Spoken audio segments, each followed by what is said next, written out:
Você sabia que o seu veterinário pode estar cometendo um erro na nutrição clínica? Isso é mais comum do que a gente imagina. Sou a Paula, nesse canal, junto com a doutora Carla, nós falamos sobre nutrição. Se esse assunto te ajuda, ou se você tem curiosidade, se você é médico veterinário e quer saber mais, fique aqui, assine nosso canal e mande suas dúvidas. Pois é, nós na nutrição clínica de rotina, nós recebemos muitas prescrições errôneas, tá? Erradas de alguns clínicos, médicos veterinários. Vou citar um exemplo simples. O paciente tem um cálculo urinário. Muitos não fazem análise desse cálculo para saber se é um cálculo de estruvita, de oxalato. Por quê? Determinados cálculos crescem, né? Eles se emancipam num pH urinário determinado. Se nós não sabemos qual tipo de cálculo que é, né, a gente não consegue fazer o tratamento correto. Então já começa um erro daí. Muitos chegam pra gente com cálculo de oxalato comendo uma ração urinária, que é a mais comum, coadjuvante urinário.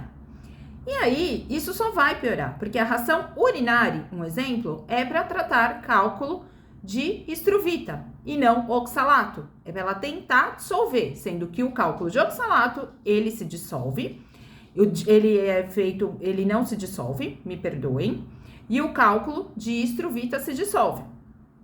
Então, nós temos particularidades entre as urolitíase. Então, não dá pra gente tratar tudo igual. Se tratando de alimentação natural, nós também temos uma alimentação natural própria para um cálculo de oxalato e uma alimentação própria para um cálculo de estruvita. Mais um exemplo citado. Se eu tenho um cálculo de oxalato, nós temos que entrar com uma dieta que é baixa de ácido oxálico, ou seja, alguns tubérculos vão estar fora dessa dieta. Agora, se eu tenho um cálculo de estruvita, eu preciso também aumentar a umidade, né, a água dessa dieta e diminuir esse pH. Alguns minerais são responsáveis e alguns aminoácidos também, por aumentar, diminuir o pH da urina. Então, esses erros comuns, a gente chega pra gente quase que rotina. Então, a gente sabe que às vezes o sucesso do tratamento depende de uma conduta certa. Se nós estamos entrando com um alimento, seja ele uma ração extrusada, coadjuvante, ou seja uma alimentação natural, que não está de acordo com o tipo de cálculo, a nossa chance de sucesso no tratamento é menor. Outro erro super comum. Meu paciente precisa emagrecer, vou entrar com ração light. Pessoal, ração light, ela não emagrece. A ração light, ela foi feita para fazer a manutenção do peso. Ou seja, nós tivemos que perder o peso com uma ração específica, que é algumas com a ração ou uma satiete, ou uma ração de uma gordura baixa, né? Uma ração própria para perda de peso, com uma proteína mais elevada. E assim, quando nós alcançarmos a nossa meta de peso, nós entramos com a light para fazer a manutenção. Então, a ração light, gente, ela não emagrece. Não emagrece. E a gente vê esse erro também muito comum na veterinária, nos clínicos. Mais um exemplo. Nós precisamos tratar um diabético. Vamos retirar todo o carboidrato desse diabético? Não, gente. Não. Nós precisamos trabalhar com carboidratos certos, carboidratos de digestão lenta, carboidratos onde a onda pós-brandial, ou seja, depois que o animal se alimenta, ele se mantém essa onda, ela não dá picos. Então, tem carboidrato certo para isso. Não queremos fazer alimentação natural, queremos fazer sim, queremos dar uma ração.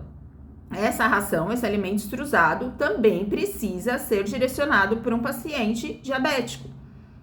Não adianta vocês tratarem uma diabetes tipo 2 e colocarem uma ração normal. Não adianta.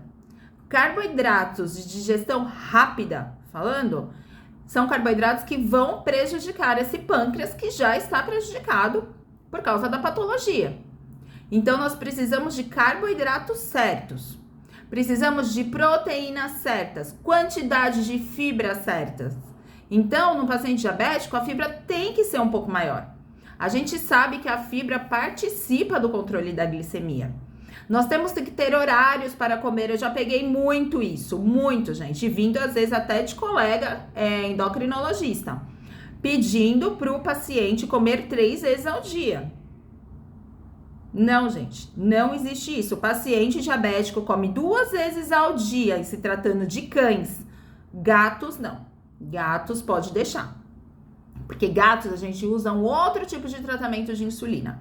Mas o gato, ele é um carnívoro estricto, então ele precisa se alimentar a cada 2 horas, 3 horas, para manter certinho seu nível de energia. Agora, o cão, não. O cão tem que comer, sim, 2 vezes ao dia para poder dar conta do sucesso no tratamento com diabetes.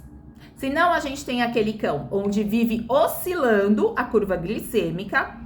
Isso pode levar ao rim a um estresse e aí nós temos 2 problemas.